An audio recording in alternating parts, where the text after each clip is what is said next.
आज मैं आपको ये क्वेश्चन 19 जो है आपको ये एक्सप्लेन करके बताऊंगी। और ये जो क्वेश्चन 19 है आप देख सकते हैं, ये क्लास 9 की सीबीएसई की साइंस की ओसवाल सैम्पल पेपर की बुक है। इसमें सॉल्व पेपर 2012 से लेकर 2019 तक के क्वेश्चन आए हुए हैं और चैप्टर का नाम है force and laws of motion. ठीक है, और आप देख सकते हैं क्वेश्चन 19 जो है बोर्ड टर्म फर्स्ट 2012 सेट 069 को ये क्वेश्चन आ चुका है। तो चलिए क्वेश्चन समझते हैं। क्वेश्चन क्या बोल रहा है, a body of mass 1 kg is kept at rest, a constant force of 6 newton start acting on it, find the time taken by the body to move through a distance of 12 metre.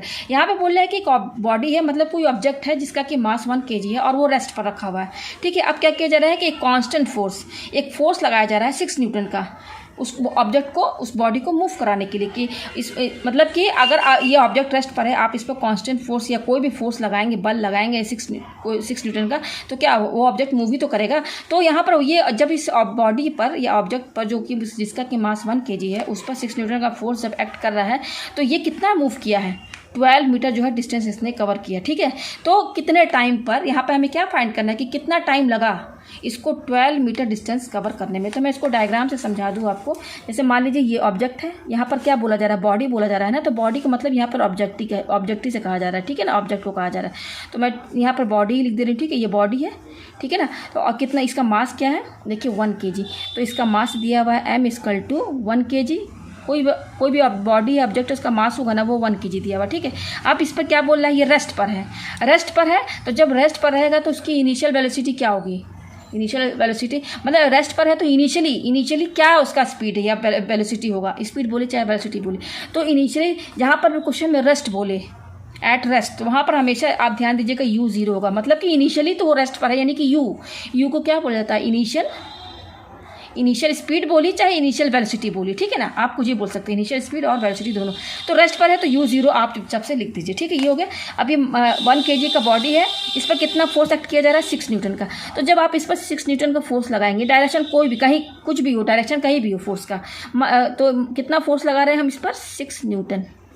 तो आप इस object पर, इस body पर 6 Newton का force लगाएंगे तो ये ऑब्जेक्ट जो है मूव करेगा। मान लीजिए यहाँ पे पहुँचा तो ये पॉइंट बी है। ठीक है, और ये जो रेस्ट पर है तो इसका पॉइंट क्या है, ए है, मतलब एट पॉइंट ए पर ये, और कहीं पर भी तो बॉडी होगा ना तो हम वो पॉइंट मान लेते हैं ए।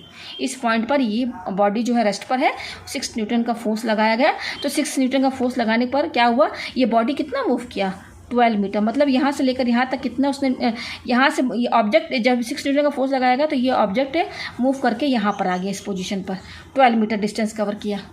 तो ये ऑब्जेक्ट अब यहाँ पर आ गया है। ठीक है, मूव फोर्स लगाने के बाद ऑब्जेक्ट यहाँ पर आ गया है। ठीक है, पॉइंट बी पर कितना डिस्टेंस कवर किया, यहाँ से यहाँ 12 मीटर। तो कितना टाइम लगा, कितने टाइम में इसने 12 मीटर डिस्टेंस जो है कवर किया। ठीक है, तो हमें यहाँ पर यही फाइंड करना है। तो क्या क्या चीज़ गिवन दिया हुआ है, देखिए फोर्स दिया हुआ है 6 न्यूटन, मास दिया गया है 1 kg, ठीक है, और डिस्टेंस 12 मीटर। ठीक है ना, तो डिस्टेंस 12 मीटर दिया गया। तो देखिए डिस्टेंस को डी भी डिनोट करते हैं, डी से भी डिनोट करते हैं और एस से भी डिनोट करते हैं। आपने ये डी लिखा हुआ है, आपने लॉज ऑफ मोशन में पढ़ा होगा ना, S=ut प्लस हाफ AT², एक होता है v²=u² प्लस 2as। तो ये s क्या होता है, ये s डिस्टेंस ही होता है। s को डिस्टेंस भी कहते हैं, हाइट भी कहते हैं। ठीक है ना, ये s को डिस्टेंस भी बोलते हैं और हाइट भी बोलते हैं। तो यहाँ पर कितना डिस्टेंस कवर किया गया है, तो ये s ही है। ठीक है, d बोलिए चाहे s बोलिए, है ना, तो हम इसको s से डिनोट करेंगे। ठीक है, तो ये कितना दिया हुआ भाई, देखिए कितना डिस्टेंस कवर किया, 12 मीटर। ठीक है, ये दिया हुआ। अब हमें यहाँ पर क्या फाइंड करना है, t फाइंड करना है। ठीक है, t फाइंड करना है और u क्या है, 0 है भाई, यहाँ रेस्ट पर था तो u0 है। ठीक है, तो ये सारे वैल्यूज़ दिए हुए हैं। ठीक है, तो अब देखिए हमें यहाँ पर ये s भी दिया हुआ है। ठीक है, अच्छा देखिए इसमें v नहीं दिया हुआ है, एक हमारा फॉर्मूला है v=u + at। ये 3 फार्मूले होते हैं लॉज ऑफ मोशन में, आपने ये 3 फार्मूले पढ़े हैं। ठीक है ना, तो देखिए यहाँ पर देखिए ये तो यूज़ नहीं होगा क्योंकि यहाँ पर v नहीं है, इसमें तो u दिया हुआ लेकिन v नहीं है ना, तो ये यूज़ नहीं होगा। यहाँ पर भी देखिए v दिया है तो ये भी यूज़ नहीं होगा, तो ये फार्मूला यहाँ पर यूज़ होगा, S=ut प्लस हाफ AT²। देखिए ये s दिया हुआ है, s कितना दिया हुआ, 12 मीटर दिया हुआ, u भी दिया हुआ है, हमें टाइम निकालना है। ठीक है, टाइम ही तो t निकालना। अच्छा देखिए यहाँ पे a दिया हुआ है, ये a मीन्स क्या होता है, एक्सेलरेशन। यहाँ a का मतलब क्या है, एक्सेलरेशन। तो देखिए एक्सेलरेशन हम कैसे निकाल देंगे, देखिए फोर्स दिया हुआ है और यहाँ पर मास दिया हुआ है, तो हम जानते हैं फोर्स क्या होता है, मास इंटू एक्सेलरेशन। फोर्स क्या होता है, मास इंटू एक्सेलरेशन। फोर्स कितना दिया हुआ, 6 न्यूटन, 6 दिया हुआ है, मास कितना दिया 1 और इंटू a तो यहाँ से ए हमारा कितना हो जाए, ए बन जाए, ए हो गया, ए हमारा कितना है 6 आया। तो एक्सेलरेशन आ गया, और एक्सेलरेशन की यूनिट क्या होती है, मीटर पर सेकेंड स्क्वायर। ये यूनिट याद ध्यान रखिएगा, एक्सेलरेशन की यूनिट होती है मीटर पर सेकेंड स्क्वायर। तो एक्सेलरेशन आ गया, तो हमारा इन तीनों में से ये फार्मूला यूज़ होगा।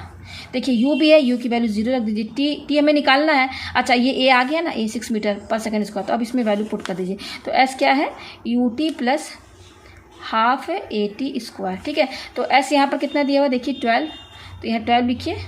यू क्या हमारा 0 है, तो यहाँ पे 0 इंटू टी प्लस हाफ, देखिए इनके बीच में इंटू का साइन है, हाफ इंटू ए कितना है देखिए 6 आया है, और ये क्या है टी स्क्वायर है, ठीक है। अब देखिए ये क्या हो जाएगा 12 इक्वल टू, ये तो 0 हो जाएगा, तो ये तो कैंसिल, इसको लिखने की जरूरत नहीं है। तो क्या बच रहा है, अब देखिए ये बच रहा है, केवल ये टर्म बच रहा है, ये तो 0 हो गया। तो देखिए 2 3 6 हो गया, तो क्या बचा 3 टी स्क्वायर, यही बचा। हमें क्या चाहिए, टी की वैल्यू चाहिए, यहाँ पे टी स्क्वायर है, तो ये टी स्क्वायर यहीं पे रहेगा, और इसके साथ ये इंटू में, तो टी स्क्वायर ये 3 क्या होगा, इधर आएगा 12 के साइड में, तो इसके डिवाइड में चला जाएगा, यही होगा, ये 3 इसके डिवाइड में चला जाएगा, हो गया। तो 3 4 12, तो टी स्क्वायर कितना आया 4 आया। हमें केवल टी की वैल्यू चाहिए, तो ये स्क्वायर हटाएंगे तो इस पर क्या लग जाएगा, रूट लग जाएगा। तो यहाँ से टी की वैल्यू क्या निकलेगी, इसका ये क्या है, किसका स्क्वायर है, 2 का स्क्वायर है, 2 इंटू 2 लिख दीजिए, ठीक है। तो यहाँ से पेयर बन के क्या निकलेगा, 2 निकलेगा ना बाहर। तो 2 सेकेंड, भाई यूनिट क्या है टाइम की, सेकेंड। तो 2 सेकेंड, तो कहने का मतलब ये है कि इसको कितना टाइम लगा 12 मीटर कवर करने में, डिस्टेंस 2 सेकेंड लगा, मतलब 2 सेकेंड में इसने 12 मीटर जो है डिस्टेंस कवर किया। तो उम्मीद है ये क्वेश्चन आपको अच्छे समझ में आ गया होगा।